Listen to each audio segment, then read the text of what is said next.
Hello दोस्तों, कैसे हैं आप लोग। आशा करता हूँ सभी लोग स्वस्थ और सुखी होंगे। दोस्तों, जैसे कि हम लोग पर्यावरण पढ़ रहे थे और पर्यावरण के क्रम में हम लोग आज पारिस्थितिकी अनुक्रम स्टार्ट करने वाले थे। ठीक, इससे पहले हम लोग दो वीडियो देख चुके हैं। पार्ट 1 पार्ट 2 करके प्ले लिस्ट पे पड़ा हुआ है, आप लोग पीछे जाके देख सकते हैं। ये आपके लेखपाल के एग्जाम में 10 नंबर का पूछा जाएगा। और जो ये आपकी पीपीटी पढ़ाई जा रही है काफ़ी इंपॉर्टेंट है। आपके एग्जाम के दृष्टिकोण से ये पीडीएफ आपके लिए बहुत ज़्यादा इंपॉर्टेंट है, क्योंकि 10 नंबर पूछा जाएगा। और मैं गारंटी के साथ कह करके देता हूँ, जो बच्चा पढ़ेगा इस क्लास से, जो भी 6-7 पार्ट इसके आएंगे, अभी तीसरा पार्ट है तो मान के चलिए 4 या 5 पार्ट भी और इसका आएगा, उसका 10 से 9 नंबर इसी से आएगा। 9 नंबर, इससे बाहर कहीं कुछ नहीं जाएगा, क्योंकि आपका डीप लेवल तक का इसमें उठाया गया है। और आप लोग अगर नए हैं इस चैनल से जुड़े हुए हैं तो प्लीज़ चैनल को सब्सक्राइब करें, ताकि लाइव आ सकूँ, मैं लाइव आप लोगों को पढ़ा सकूँ, जिससे कि आपका और भी ज़्यादा कंप्लीट कर सकूँ सिलेबस को, क्योंकि बहुत ज़्यादा सिलेबस आप लोगों का है। और आपका 25 दिन के आसपास बचा हुआ, 25 से 26 दिन के आसपास बचा हुआ, 25 क्या आप मान लीजिए 22-23 दिन के आसपास आपका लेखपाल का एग्जाम बचा हुआ है। और लेखपाल बहुत ज़्यादा इंपॉर्टेंट है। लेखपाल के यूपी टेबल से अब हर पेपर में पूछा जा रहा है, तो यूपी टेबल से हर पेपर के लिए ज़्यादा इंपॉर्टेंट है। 2 पार्ट इससे पहले हो चुका है, आज ये तीसरा पार्ट। और जो लोग नए चैनल पर नए हैं तो सब्सक्राइब करके स्टार्ट करते हैं। देखिए, आज हम लोग का टॉपिक है पारिस्थितिकी अनुक्रम।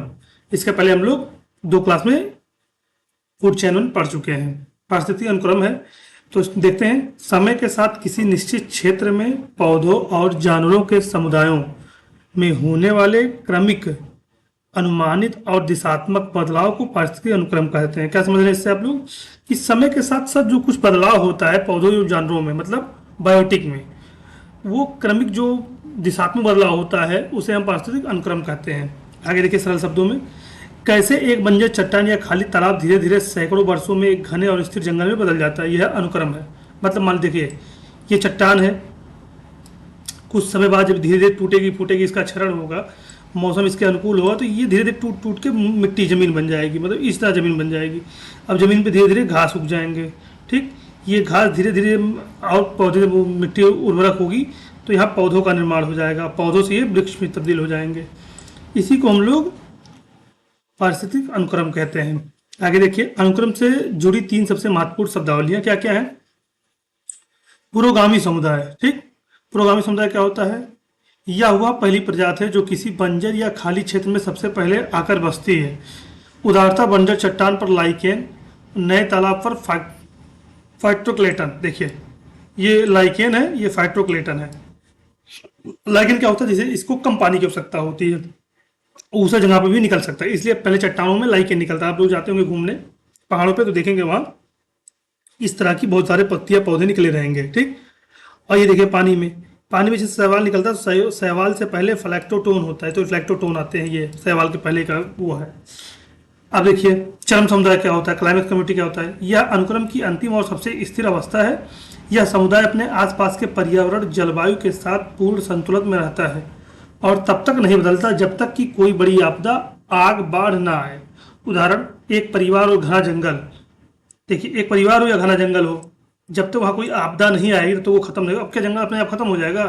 अपने आप नहीं खत्म होगा। मान लीजिए कोई सुनामी आ गई, आग लग गया या कुछ हुआ, या मौसम उसका अनुकूल नहीं हुआ, तब जंगल खत्म होता है। ऐसे परिवार है, मान लीजिए एक परिपक्व और घना जंगल। ठीक, ऐसे मान लीजिए कोई परिवार हो, एक किसी का परिवार हो, तो क्या परिवार एक दिन में खत्म हो जाएगा? नहीं, जब तक कोई पारिवारिक आपदा ना आए। मान लीजिए कोई हमला कर दे बाहर से आके, सबको जान से मार दे, तब वो परिवार खत्म होगा। यही सब उदाहरण है।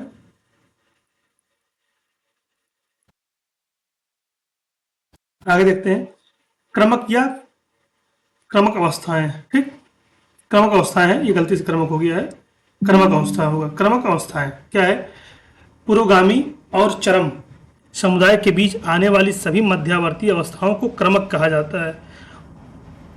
कहा जाता है जैसे जैसे क्या क्या है, घास है, फिर छोटी झाड़ियाँ हैं, फिर बड़े बड़े पेड़ हैं। ठीक है, ये भी यहाँ गलती से आ गया, मिसप्रिंट हो गया है, आप लोग अपने हिसाब से देख लीजिएगा, ये मिसप्रिंट हो गया है, इसको हम लोग हटा देते हैं। आगे देखते हैं, अनुक्रम के मुख्य प्रकार। अनुक्रम कितने प्रकार के होते हैं? एक प्राथमिक अनुक्रम होता है, एक द्वितीयक अनुक्रम होता है। प्राथमिक अनुक्रम की परिभाषा देख लीजिए, यह उस स्थान पर शुरू होता है जहाँ पहले कभी कोई जीवन मौजूद नहीं था और जहाँ कोई मिट्टी, सॉइल नहीं थी। ठीक है, प्राथमिक उपक्रम क्या है कि यह उस जगह पे होता है सेकेंड। हाँ, क्या कह रहा है, यह उस स्थान पर शुरू होता है जहां पहले कभी कोई जीवन मौजूद नहीं था, जहां कोई मिट्टी, ये ध्यान दीजिएगा, जहां कोई मिट्टी सॉइल, ठीक, मिट्टी सॉइल नहीं थी। आगे देखिए, नया ठंडा हुआ लावा, देखिए लावा इंपॉर्टेंट है, लावा और बनी बंजर चट्टान या नम बना तालाब, उसका एग्जाम्पल है ये हम लोगों का एग्जाम्पल है। समय, इसमें बहुत अधिक समय लगता है, सैकड़ों या हजारों साल, क्योंकि पौधों के उगने से पहले चट्टानों के टूटने से मिट्टी का निर्माण होना जरूरी होता है। सही बात है, वो चट्टान है, मैंने आपको बताया, पहले ये टूटेगा, धीरे धीरे जब ये टूटता है, इसकी क्षरण होता है, तो ये मिट्टी का निर्माण करता है, मिट्टी का निर्माण करेगा तो इसमें धीरे धीरे छोटी छोटी घासें उगेंगी, फिर एक समय प्लांट उगेगा, उसके बाद वृक्ष होगा, वही मैंने आपको भी ऊपर बताया है। द्वितीय में देखते हैं परिभाषा क्या है, या उस स्थान पर शुरू होता है जहाँ पहले जीवन मौजूद था लेकिन किसी प्राकृतिक या मानवीय कारण यह नष्ट हो गया था। मान लीजिए जैसे कहीं जंगल था, आग लग गया, जंगल नष्ट हो गया, तो वहाँ जो ये अनुक्रम है ये तेजी से होगा भाई, क्योंकि वहाँ मिट्टी उपजाऊ है। जैसे जले हुए जंगल दिख दिया है ना, जले हुए जंगल, बाढ़ में डूबी हुई जमीन, या किसानों के छोड़े गए खेत, ठीक, समय, यह प्राथमिक अनुक्रम की तुलना में बहुत तेज होता है। ऐसा इसलिए है क्योंकि यहाँ मिट्टी सॉइल कुछ बीज पहले से मौजूद है। देखिए अभी आपको मैंने ये बताया ना ऊपर, कि मिट्टी पहले से उपजाऊ होती है, केवल उसके क्षण एक जो जंगल में आग लगा या किसान की मिट्टी बाढ़ में डूब गई तो हटता, फिर वैसे जैसे तैसे हो सकता है, फिर से वहाँ घास होंगे, फिर से वहाँ वृक्ष पौधे स्टार्ट तैयार हो जाएंगे। तो ये जो प्राथमिक है ये स्लो स्लो वाला है, स्लो होता है। यहाँ पे जो काम है ये स्लो होगा, प्राथमिक जो काम है वो स्लो होता है, लेकिन वही जो आपका द्वितीयक में है वहाँ काम काफी फास्ट होता है, ठीक। जो आपका द्वितीयक है ये आपका स्लो है, प्राथमिक वाला ये आपका स्लो है, और ये फास्ट अनुक्रम है। क्या है,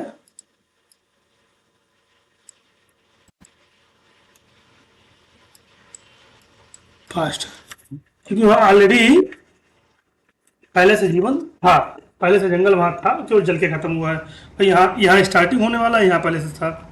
आगे देखते हैं, आवास के आधार पर अनुक्रम, अब हैबिटेट मतलब जहाँ रहने की जगह है उसके आधार पर हम लोग अनुक्रम देखते हैं। पानी या सूखे के आधार पर इसे दो भागों में बांटा गया है, पहला जलक्रम है, दूसरा मरुक्रम है। जलक्रम क्या होता है, यहाँ पानी में शुरू होता है, जैसे पानी में कोई पौधा निकलता है, देखते हैं आपका सबल निकलता है, पानी वहाँ सूख जाए तो वृक्ष का निर्माण हो जाएगा धीरे धीरे, ठीक। चरण फ्लैक्टोटेन से स्टार्ट होता है, जंगल में खत्म होता है। आप लोगों को पता होगा, जैसे मान लीजिए कोई झील है, धीरे धीरे झील सूख जाता है तो वहाँ जंगल का निर्माण हो जाता है, ऐसे होता है। अब देखिए मरुक्रम क्या है, या सूखे क्षेत्र या बंजर चट्टान होते पर शुरू होते हैं। अब ये अनुक्रम बहुत स्लो होगा, आपको मैंने पहले बता दिया, वही सेम चीज़ यहाँ पे दोहरा रहा है। या सूखे क्षेत्र बंजर चट्टान पर होते हैं, जैसे लाइकेन, बाइफ्रोफेट्स, जड़ी बूटियाँ, झाड़ियाँ धीरे धीरे निकलती हैं। चाहे अनुक्रम पानी में शुरू होता है या सूखे स्थान पर, दोनों का अंतिम परिणाम एक ही होता है कि वहाँ नमी वाले जंगल होते हैं। देखिए ध्यान, नमी वाले जंगल होते हैं, चाहे वो सूखे स्थान पर स्टार्ट हो चाहे पानी में स्टार्ट हो, लेकिन अंतिम में वहाँ जंगल ही तैयार होगा। आगे देखते हैं अनुक्रम की प्रक्रिया के 5 चरण जो है। पहला है नगरीकरण, नगरीकरण किसी या खाली या बंजर क्षेत्र का निर्माण होता है, ठीक। दूसरा है आक्रमण या प्रवास, हवा या पानी के जरिए नई नई प्रजातियों के बीजों के बीजाणुओं या उस खाली जगह पर पहुंचना। स्थापन होता है, स्थापना होता है बीज का अंकुरित होना और वह सफलतापूर्वक खुद को स्थापित करके अपनी संख्या बढ़ाना। प्रतिस्पर्धा और प्रक्रिया, प्रतिस्पर्धा जानते हैं, एक समान के अगर जीव रहेंगे तो उनमें प्रतिस्पर्धा होगी, तो जब जंगल निकलता है तो एक समान के पेड़ निकलते तो उनमें प्रतिस्पर्धा होती है, जैसे ये देखिए दर्शाया गया है, लड़ाई। आगे देखते हैं स्थिरीकरण, ठीक, क्या है, अंततः एक ऐसा समुदाय बनता है जो पर्यावरण के साथ पूरी तरह से ढल जाता है, ठीक। जंगल का निर्माण हो गया यहाँ, जो पर्यावरण की तरफ पूरी तरह से ढल जाता है, जैसे जंगल का निर्माण देखिए। आगे देखते हैं अनुक्रम के दौरान पारिस्थितिकी तंत्र में होने वाले बदलाव। अनुक्रम जो होता है उसके बाद पारिस्थितिकी तंत्र में बदलाव क्या होता है उसको देखते हैं। जैसे अनुक्रम आगे बढ़ता है, निम्नलिखित चीजें बढ़ती, क्या बढ़ती हैं, जैव विविधता बढ़ेगी। मतलब जैव विविधता क्या होता है कि मान लीजिए जानवरों की संख्या धीरे धीरे बढ़ती जाती है, उसमें तमाम प्रकार के पक्षी, जानवर और कीड़े मकोड़े, वृक्ष, पौधे सब हो जाते हैं। फिर बायोमास होता है, कुल जैवभार बढ़ने लगता है, मिट्टी की गुणवत्ता बढ़ती है, खाद्य जाल बढ़ता है, निकेत विशिष्टता बढ़ती है। आगे देखते हैं जैव विविधता क्या है, परिभाषा।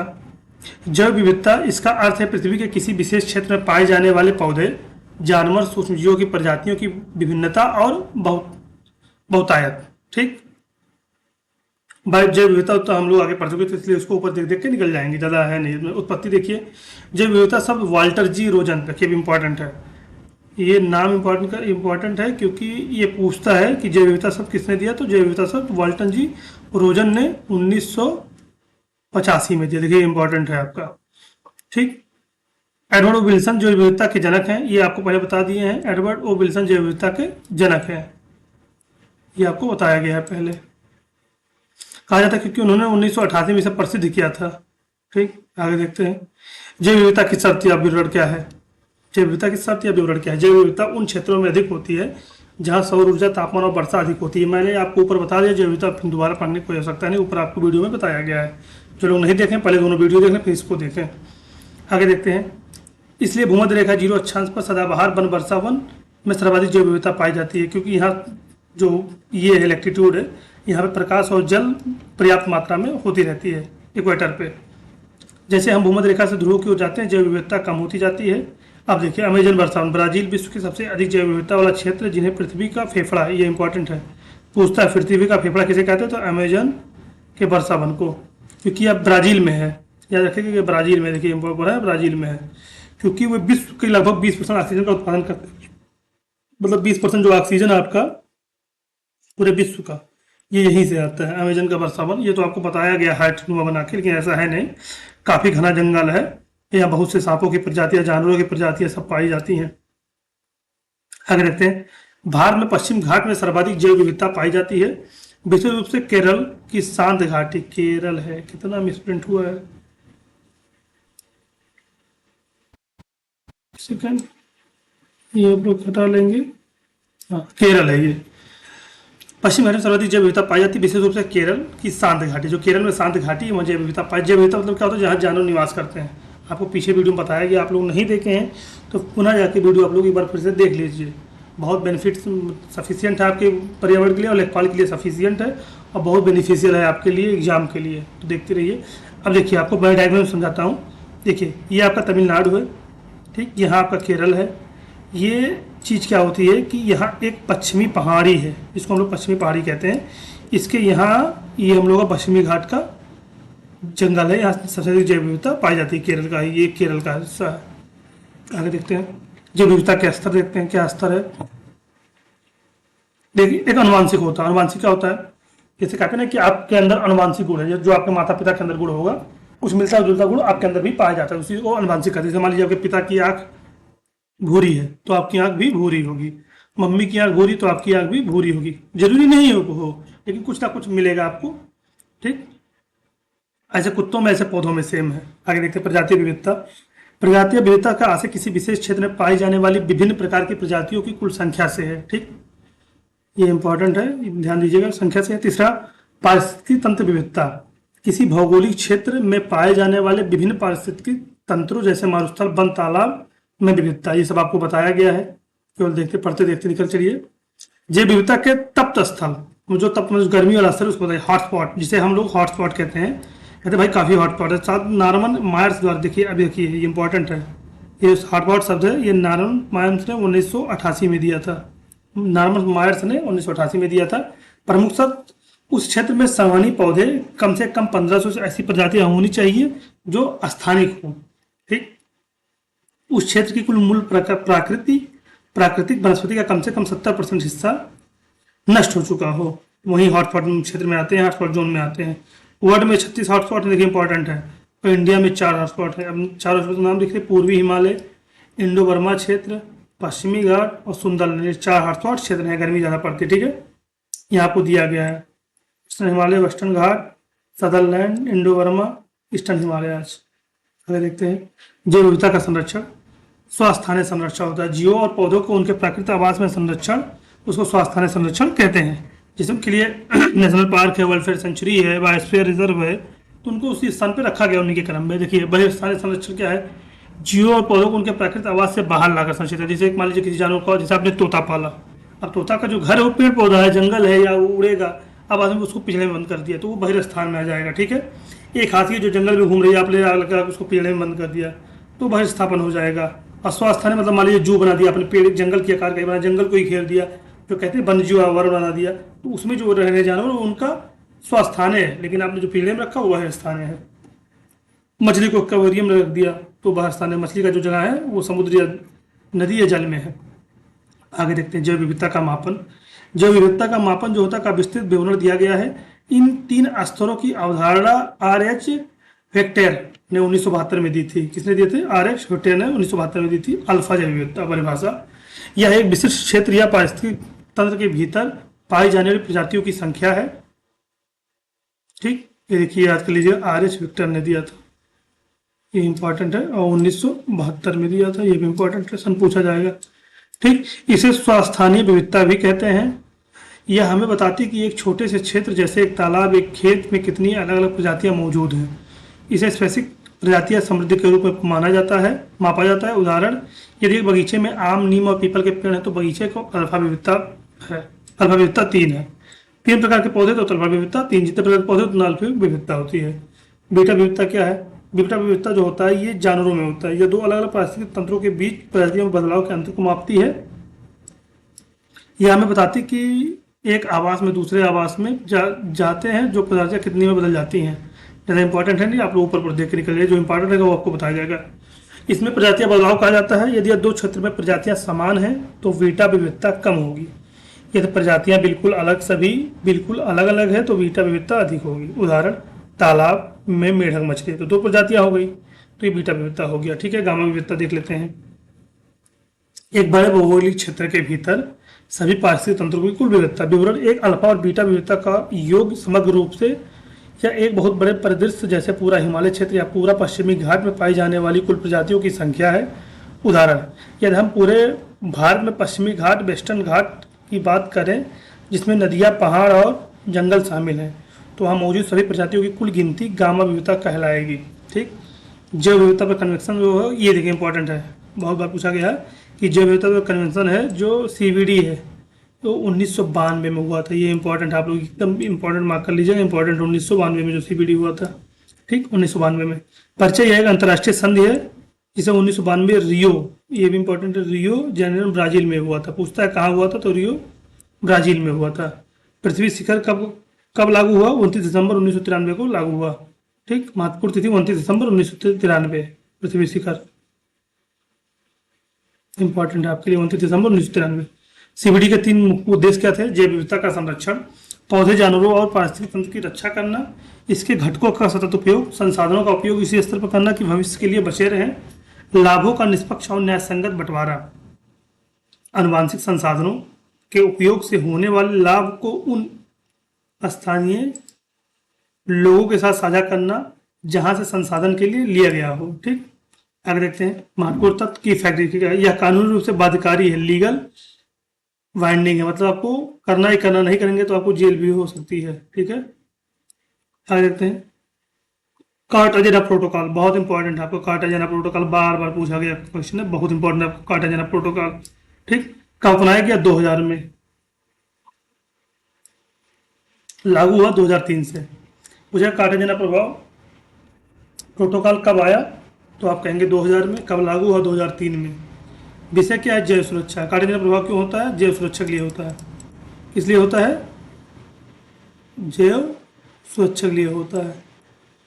2003 से लागू होता है आपको, जैव सुरक्षा के लिए होता है। उद्देश्य, इसका मुख्य उद्देश्य आधुनिक जैव प्रौद्योगिकी से उत्पन्न जीवित संशोधन जीवों के सुरक्षित हस्तांतरण प्रबंधन का उपयोग सुनिश्चित करना है। ठीक है, कहाँ कौन सा जीव रहेगा, कैसे कैसे उनको सेट करना है, ये इसी कार्टाजेना प्रोटोकॉल से जरिए बताया गया। यह क्यों जरूरी है? लाइमोस या जीवोस या अनियंत्रित आयात किसी भी देश के स्थानीय जैव विविधता या मानव स्वास्थ्य के लिए खतरा बन सकते हैं। देखिए, जैसे क्या होता है, किसी जंगली जानवर का आप आयात निर्यात कर रहे हैं, इसलिए कार्टाजेना प्रभाव होता है कि इससे आपको इनलीगल, आपको जानवरों की सेफ्टी के लिए देखना है, पौधों की सेफ्टी के लिए देखना है, आप आयात निर्यात इसका जल्दी नहीं कर सकते हैं।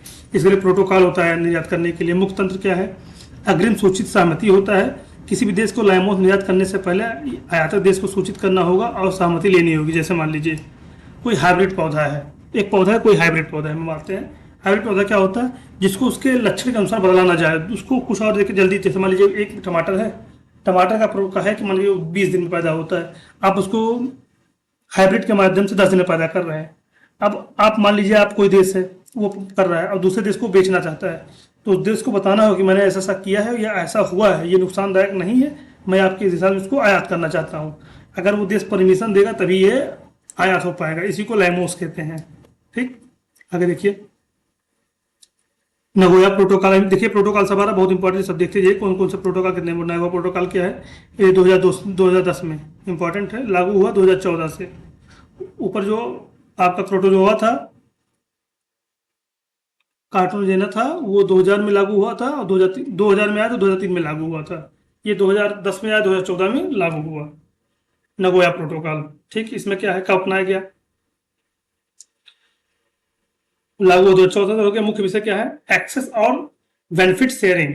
ठीक, उद्देश्य क्या है, इसका पूरा नाम अनुवांशिक संसाधनों तक पहुंचे और इसका उपयोग से होने वाले लाभों को निष्पक्ष न्यायसंगत बंटवारा है। मतलब मान लीजिए कोई चीज हम आयात कर रहे हैं आपके देश में, तो उससे जो लाभ हो रहा है उसका एक हिस्सा उस देश को भी जाएगा जिस देश में आपने आयात किया है। ठीक, यह क्या करता है, यह बायोस्फीयर को रोकता है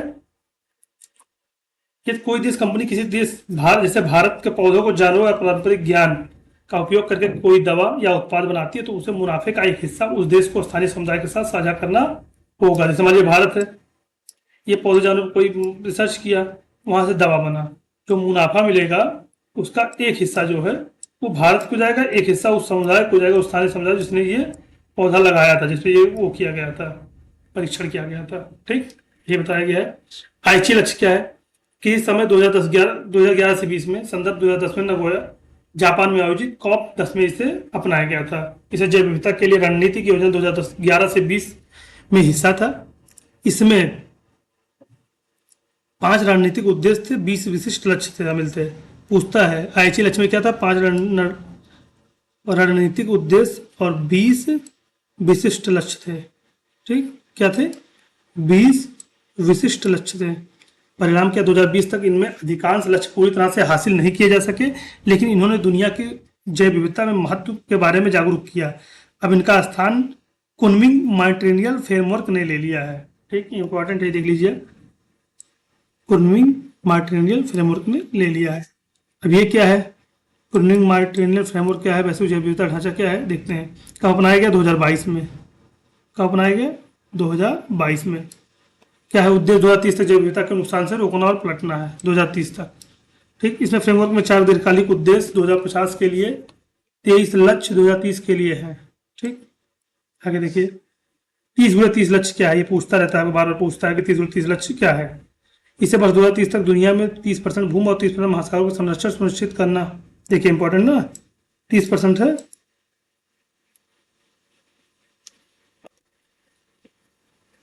तो इंपॉर्टेंट है। 30% भूमि है और 30% महासागर है।